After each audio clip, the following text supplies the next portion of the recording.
I'm going to take you through 10 tips about Season 4 that you might not know about yet to help with your leveling and endgame experience.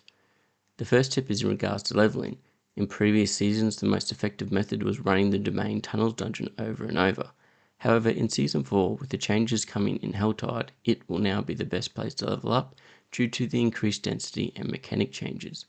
They've also buffed XP in general for World Tier 2 to World Tier 4, with World Tier 2 giving a 50% XP buff, World Tier 3 150%, and World Tier 4 250%, which will speed up leveling. For the second tip, we are having a look at the changes that have specifically occurred to Helltide. Aside from the increased monsters and cinder drop rates, there are also new events. You'll build up a threat meter as you take out enemies in Helltide, and once full, you will be having demons continually spawn at your location trying to take you out. There's also a ritual that you can activate with Baneful Hearts, which are mainly earned through opening tortured gift chests. This will spawn lots of enemies and finish with the arrival of the Blood Maiden for some better rewards. One of the new items coming to Helltide which you'll want to use is the Profane Mine Cage. These will drop throughout Helltide but be a guaranteed drop from Hellborn. When used, it will increase the Helltide monster by 10 levels and give you increased cinder drop rates and threat gain for 60 minutes. Now for the new Tormented bosses, in Season 4 there are now level 200 Tormented bosses that can be summoned. These consist of Tormented Undariel, which is a new boss, Tormented Duriel, Tormented Grigory, and Tormented Lord Zir. These bosses will cost you 3 times the materials but give you 5 times the rewards, which means they're going to be the most efficient way for you to be farming gear from bosses in the endgame if you are strong enough to take them down.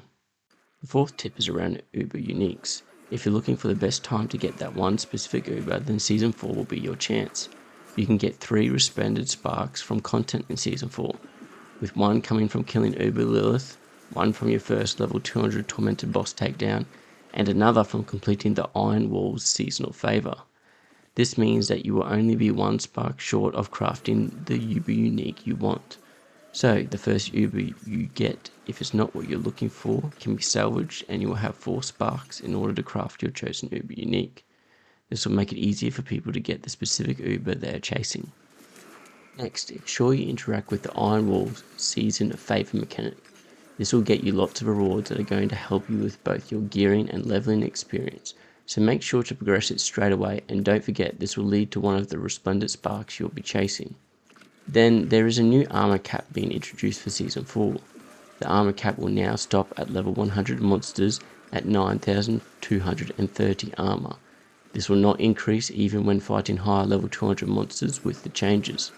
Therefore, in the endgame, you will just want to cap out your armor at 9,230 and then focus on other parts of your build. Next, if you're not sure what build to play for the class you're choosing, there is a new way to help you decide the season. The seasonal journey for Season 4 will be giving you rewards to help with one specific build per class. So if you're not sure what to go with, then maybe pick one of these. They are Dust Devils for Barbarian, Pulverize for Druid, Minions for Necromancer, Incinerate for Sorcerer, and Barrage for Rogue. Next is around greater affixes. Make sure you keep an eye out for this new marker, as this will mean your drop has a greater affix or affixes on it, which will be some of the best possible drops in game. It has a marker on the item that is dropped, but you can also see it in your inventory. Next, make sure you make use of the search box in the new Codex of Power. You'll be able to search Equip or Equipped now to allow it to quickly filter to the aspects you're wearing to help spot what upgrades you currently have available. Now, for the final tip around ovals. Farming and gambling ovals once at level 100 is going to be a great way to try and farm for your best gear. With the new changes coming to Season 4, the max oval storage has increased to 2,500. They are making it so you can get increased ovals for drops in the higher levels of the pit, and the ovals vendor will now give you power 925 gear once you're at level 100, and you can also get greater affixes on the legendary gear you obtain. Therefore, you can get some of the best gear in the game through this method and be able to specifically target farm one slot of gear you are missing.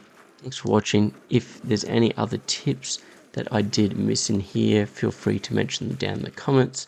Otherwise, if you did enjoy this video, please give it a like and subscribe for further content around Season 4.